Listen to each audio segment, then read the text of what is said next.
मित्रों, सबसे पहले तो मेरी तरफ से आप सभी का स्वागत है। आज राजस्थान में 2 सार्वजनिक सभाओं को संबोधित करने के बाद आप सभी प्रेस के मित्रों से मैं मिल रहा हूँ। बीकानेर और झुंझुनू की सभाओं को मैंने संबोधित किया है। आप जानते हैं 2014 में देश के क्या हालात थे।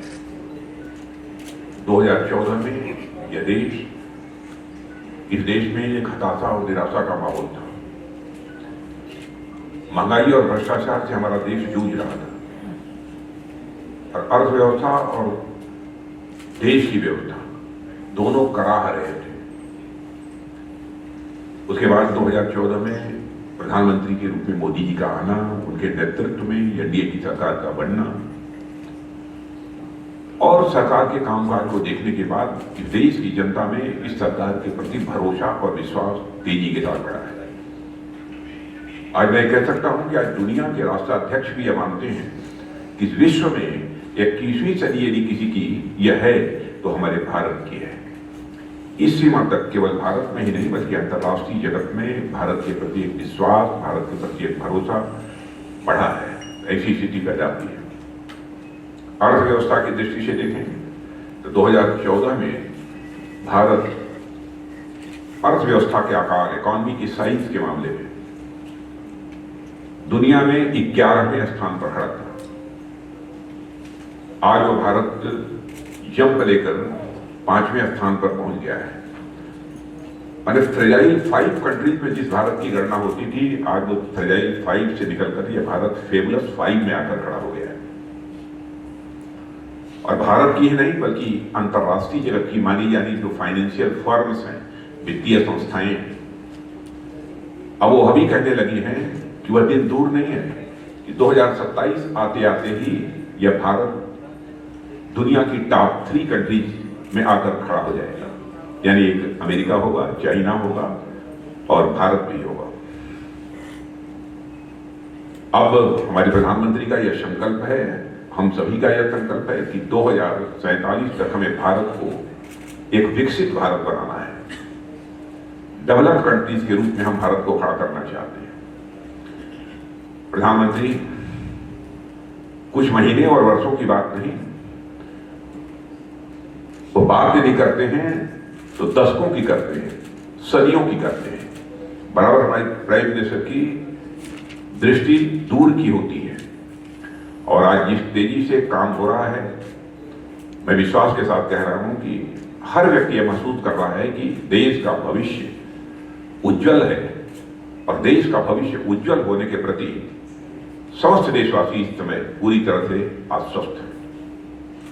सारा भारत यह भी मानता है क्रेडिबल पॉलिटिकल पार्टी, सर्वाधिक विश्वसनीय राजनीतिक पार्टी जिसके वर्ड्स और डीड्स, जिसके कृति और कथन में कोई अंतर न हो, जिसके कहने और करने में कोई अंतर न हो, ऐसी यदि कोई पॉलिटिकल पार्टी भारत में है तो वह भारतीय जनता पार्टी है। और हमारे गवर्नमेंट की भी क्रेडिबिलिटी पर कोई भी प्रश्न चिन्ह नहीं लगा पाया। हमारी साख, हमारी विश्वसनीयता, हमारी क्रेडिबिलिटी भारत में ही नहीं सारी दुनिया में बढ़ी है। और यह बात मैं कह रहा हूं, इसके पीछे कुछ आधार है हमारे। जब हम लोगों ने इलेक्शन मैनिफेस्टो जारी किया, इलेक्शन मैनिफेस्टो में जो भी हमारे कमिटमेंट थे, जो हमारे वादे थे, अक्षरशः हम लोगों ने उस वादे को पूरा किया है। चाहे वह राम मंदिर का सवाल हो, चाहे धारा 370 का हो, चाहे नागरिकता कानून का हो या 3 तलाक का। अब 3 तलाक के मुद्दे को लेकर किस तरीके से हाय तौबा कांग्रेस और कुछ अन्य so called secular political parties के द्वारा पैदा करने की कोशिश की गई, हाय तौबा गजब हो गया, इनको ऐसा नहीं करना चाहिए। दूसरे धर्मावलंबियों का मामला है। बहनों भाइयों, चाहे हिंदू हो, मुस्लिम हो, चाहे क्रिश्चियन हो, चाहे यहूदी हो, चाहे पारसी हो, जो भी यदि भारतीय नागरिक है, तो सभी की मां बहन हमारी भी मां बहन है। उसकी सुरक्षा, उसके मान सम्मान के प्रति एक भरोसा पैदा करना ये हमारी जिम्मेदारी बनती है और इस काम को हम लोगों ने किया है। और मैं ये कह सकता हूं कि पिछले 10 वर्षों में भारत की आर्थिक, राजनीतिक और राजनीतिक के अतिरिक्त सामरिक यानी स्ट्रेटजिक और संवैधानिक और सांस्कृतिक दृष्टि से ये पिछले जो 10 वर्ष रहे हैं वह स्वर्णिम सिद्ध हुए हैं। यह जो मैं कह रहा हूं एग्जैगरेशन नहीं है, यह अतिशयोक्ति नहीं है, यह सच्चाई है। और भारत की सफलता को लेकर सारे देश में एक पॉजिटिव सेंटिमेंट इस समय है। और मैं कह सकता हूं कि जिस प्रकार का पॉजिटिव सेंटिमेंट इस समय है भारत में, ऐसा पॉजिटिव सेंटिमेंट इसके पहले कभी नहीं था। ग्रोथ रेट इकोनॉमी की तेजी से बढ़ रही है, फिस्कल डेफिसिट घट रही है, एक्सपोर्ट बढ़ा है, करंट अकाउंट डेफिसिट भी कम हुई है, इन्वेस्टमेंट बुलंदी पर है, महंगाई कम हो रही है। और सब मिलाकर भी कहना हो तो मैं कह सकता हूं अवसर भी बढ़े हैं और इनकम भी बढ़ी है। अवसर भी बढ़े हैं और आय भी बढ़ी है। और आप लोगों ने यह भी रिपोर्ट देखी होगी कि नीति आयोग ने साफ तौर पर यह कहा है, जिसको कि कई दुनिया की फाइनेंशियल फर्म्स ने भी इंडोर्स किया है, कि भारत में 2014 के बाद 25 करोड़ लोग गरीबी रेखा से बाहर होने में सफल हुए हैं। 25 करोड़ लोग को हम लोगों ने गरीबी रेखा से बाहर किया है। बैंक का एनपीए, नॉन परफॉर्मिंग एसेट में रिकॉर्ड कमी आई है। जहां तक मुझे इस समय याद है अप्रॉक्सीमेटली 11.8% जो पहले हुआ करता था, अब अप्रॉक्सीमेटली 3.1, 3.2 के आसपास है। क्या हो सकता है कि इन दिनों में लेस देन 3 हो गया हो, 3% हो गया हो। मोदी जी की गारंटी का जहां तक प्रश्न है, सारे भारत को भरोसा है। वही जहां मोदी जी की गारंटी के प्रति सारे देश को भरोसा है, वहीं पर कांग्रेस की गारंटी के प्रति लोगों का अविश्वास है। क्योंकि बराबर इस देश की जनता को उन्होंने बड़े बड़े स्वप्न तो दिखाए, लेकिन सारे किसी स्वप्न को वह साकार नहीं कर पाए। और मैं यदि यह कहूं तो यह कहना भी अतिशयोक्तिपूर्ण नहीं होगा कि यह कांग्रेस की गारंटी पर स्वयं बहुत सारे कांग्रेस के मित्रों का भी विश्वास नहीं है, उनका भी विश्वास नहीं है। आपने देखा होगा जबकि इनका न्याय पत्र जो इलेक्शन मैनिफेस्टो है कांग्रेस का जारी हो रहा था, और क्या क्या यह गवर्नमेंट बनने पर करेंगे जब ये बता रहे थे, तो उस समय तालियां नहीं बज रही थी, तो उनके अध्यक्ष ने ही कहा तालियां तो बजाओ। ऐसी स्थिति पैदा हो गई। चिदंबरम जी बोल रहे थे ओल्ड पेंशन स्कीम पर, ओपीएस पर। ओपीएस का नाम तो दिया कांग्रेस ने, लेकिन चिदंबरम जी ने कहा कि चूंकि सरकार माने मोदी लेड गवर्नमेंट इसकी समीक्षा कर रही है, इसलिए इस संबंध में कुछ नहीं कहूंगा। मैं धन्यवाद देना चाहता हूं कि हमारे सरकार के प्रति उन्होंने अपना भरोसा व्यक्त किया है। और कांग्रेस ने अपने न्याय पत्र में 3 लाख नौकरियों की भी देने की बात कही थी, और रहे हैं सरकार में क्या किया है ये बताने की आवश्यकता नहीं है। और यही कांग्रेस है कि हमारे सुरक्षा के जवानों के लिए बुलेट प्रूफ जैकेट्स, हेलमेट्स, अन्य भी जो आवश्यक सामग्रियां चाहिए थी उनको मुहैया नहीं करा पाई, और आज वो तरह के आश्वासन दे रहे हैं।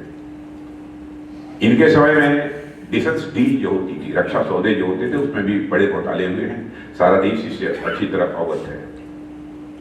और आज एक भी चार्ज हमारी गवर्नमेंट के ऊपर यह रक्षा सौदों को लेकर नहीं लग पाया है। यह भी हमारा एक बहुत मेजर अचीवमेंट है। प्रधानमंत्री जी ने आह्वान किया था इस देश का कि अब रक्षा, भारत को तो आत्मनिर्भर बनाना ही है, रक्षा क्षेत्र में भी भारत को आत्मनिर्भर बनना है। यानी तोप हो, गोले हो, मिसाइल हो, फाइटर प्लेन्स हो, एमिनिशंस हो, यह सब बनने चाहिए तो भारत में बनने चाहिए, भारतवासियों के हाथों से बनने चाहिए। और हम इस काम को तेजी के साथ कर रहे हैं। 2014 में जहां अप्रॉक्सीमेटली 600 करोड़ का ही केवल एक्सपोर्ट होता था, आप सबको जानकारी समाचार पत्रों के माध्यम से हो चुकी होगी, क्योंकि इस संबंध में मैंने स्टेटमेंट भी जारी किया था कि आज हमारा एक्सपोर्ट 21,000 करोड़ से अधिक का हो गया है। और मैं आपको संकेत दे रहा हूं और भी है, लेकिन इसमें भी ऐड नहीं किया है। और रक्षा की दृष्टि से तो कोई भी देश हो, बहुत सारे चैलेंजेज रहते हैं, हमारे समझ की चुनौतियां हैं। साइबर वार की है, अनकन्वेंशनल वारफेयर की है, असिमेट्रिकल वारफेयर की है, एल्गोरिथम वार की है। लेकिन इन सब सारे खतरों से भारत तैयार रहे, यह भी आवश्यक है और इस दृष्टि से भी हम काम करेंगे। लेकिन रक्षा तैयारियों के बारे में एक चीज मैं स्पष्ट कर देना चाहता हूं, भारत रक्षा की दृष्टि से अपने को मजबूत कर रहा है तो दुनिया के किसी देश पर आक्रमण करने के लिए नहीं, अपनी सुरक्षा के लिए। क्योंकि आज तक जो भारत का इतिहास रहा है, भारत ने दुनिया के किसी देश पर न तो कभी आक्रमण किया है, न तो दुनिया के किसी देश की 1 इंच जमीन पर कब्जा किया है। यह भारत का चरित्र रहा है। कांग्रेस ने जो अपना यह न्याय पत्र जारी किया है, अब इन्होंने पिछड़ों के बारे में, वंचितों के बारे में, जैसे लगता है कि इनके कंसेप्ट की क्लैरिटी ही ना। यही कांग्रेस ने काका काकलकर रिपोर्ट वो ठंडे बस्ते में डाल दिया था। मैं याद दिलाना चाहता हूं देशवासियों को, मंडल कमीशन की रिकमेंडेशंस का इन्होंने विरोध किया था।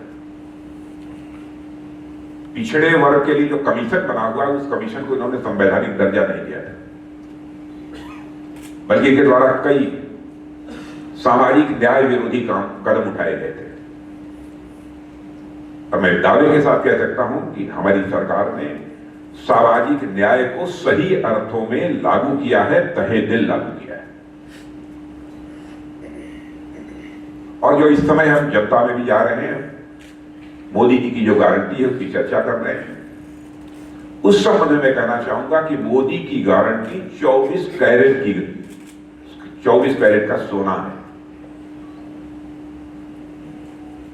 और इधर मैं अपनी सार्वजनिक सभाओं में जा रहा हूं, तो क्योंकि मध्य प्रदेश में कल था, आज मैं राजस्थान में हूं। मध्य प्रदेश में भी 3-4 महीने पहले चुनाव हुए थे, यहां भी यही स्थिति रही है, लगभग 4 महीने पहले चुनाव हुए थे। तो मैं जनता से मैं पूछ रहा था, बार बार चुनाव होना कैसा लगता है? उन्होंने कहा साहब नहीं होना चाहिए। और देखिए हमारे प्रधानमंत्री की दूरदृष्टि, इन्होंने इसके पहले ही हमारे भारत के पूर्व राष्ट्रपति आदरणीय रामनाथ जी कोविंद के नेतृत्व में कमेटी बना दी थी कि 1 नेशन 1 इलेक्शन, इसकी संभावनाओं पर वो विचार करें और अपनी रिपोर्ट दें। और उस कमेटी ने महामहिम राष्ट्रपति महोदया को अपनी रिपोर्ट भी दे दी है। और मध्य प्रदेश राजस्थान में मैंने देखा कि जनता एकदम बिल्कुल सहर्ष इसका समर्थन कर रही है। मानिए बोलते ही ट्रेमेंडस क्लैपिंग हो रही है उनकी तरफ से। और मुझे तो लगता है कभी कभी कि क्या हो गया है कांग्रेस को, जिसे तो नहीं कहा गया, मति मारी गई है, बुद्धि मारी गई है कहा जाता है। अब मुझे लोगों ने बताया कि साहब कांग्रेस के अध्यक्ष जी आए थे, उन्होंने कहा कि साहब धारा 370 और राजस्थान का क्या लेना देना। आप कल्पना कीजिए, अरे सारे देश का लेना देना है धारा 370। और ये भी हमारा कमिटमेंट था, उस कमिटमेंट को पूरा किया है। उनके न्याय पत्र के बारे में मुझे कहना हो तो एक ही सेंटेंस में मैं कह सकता हूं, a cheque drawn on an empty bank.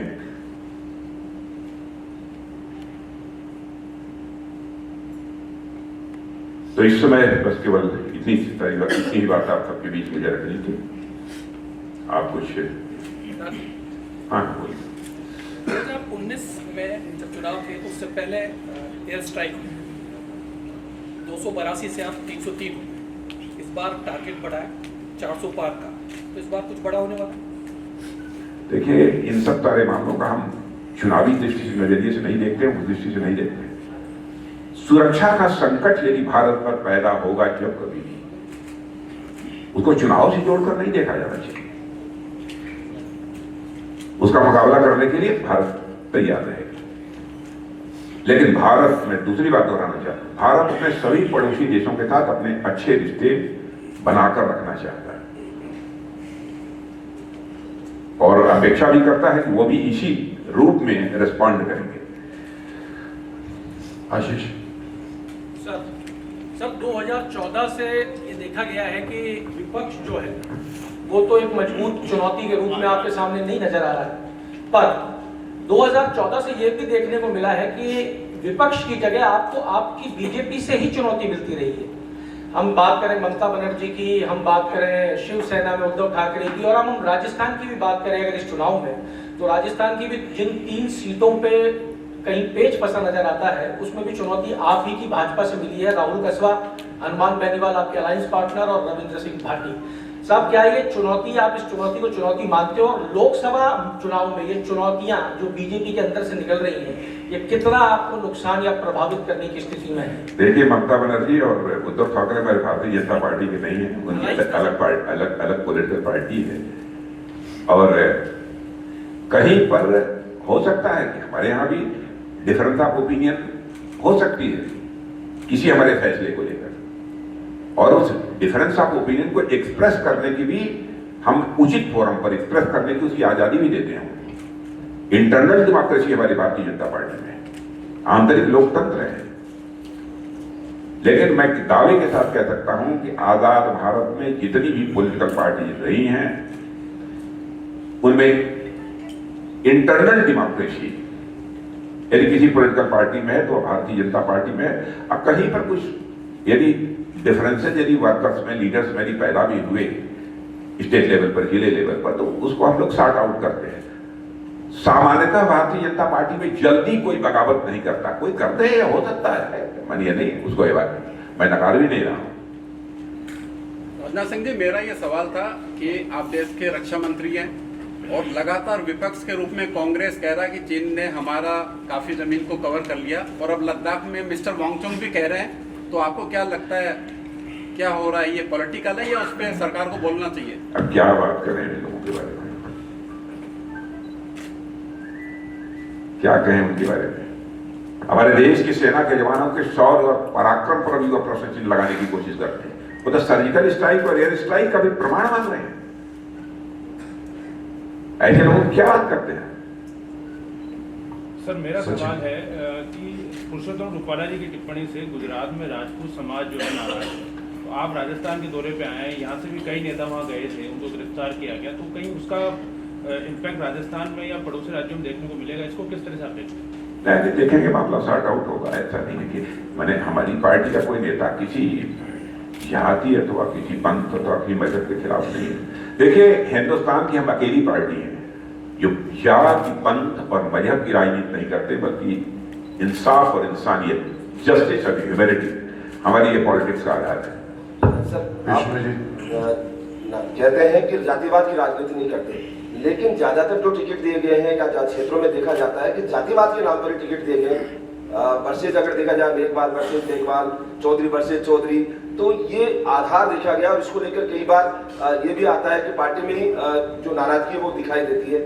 पहला। दूसरी बात ये है कि आपने कहा कि अब 4 जून 400 पार, बीजेपी 303 है, 370 बीजेपी और 400 पार है, तो 67 सीटों का मार्जिन, क्योंकि नॉर्थ से ज्यादा बीजेपी को सीटें मिलती है, किस तरह मार्जिन पड़ पाएगा?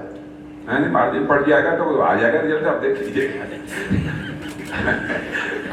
पहले से क्यों डिस्क्लोज करेंगे?